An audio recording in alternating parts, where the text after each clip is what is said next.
lam ka tam le sim la nu to ka ti sai sai ze ma lam ka tam le ma la nu to ka ti sai sai ze cuộc tình tao khá là hi le sim lam na in ti sai rồi giang khôi hoa xinh lắm nga in ti sai vinh vinh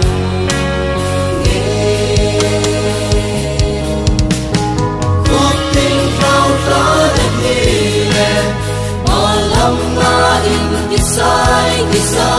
rồi giang khôi hoa mà lắm nga in ti sai vinh vinh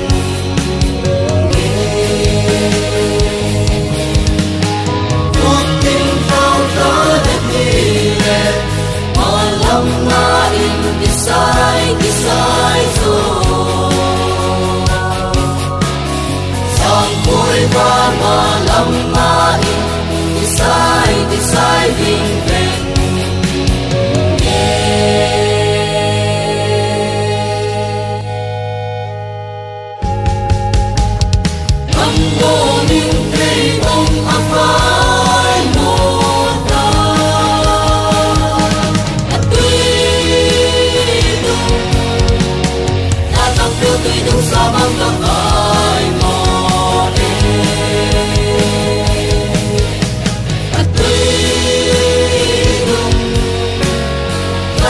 tôi đúng sao mang ta vai mò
sai vinh vinh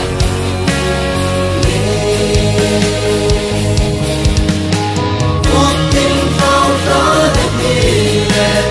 mà lắm nga in ti sai rồi giang khôi hoa mà lắm nga in ti sai vinh vinh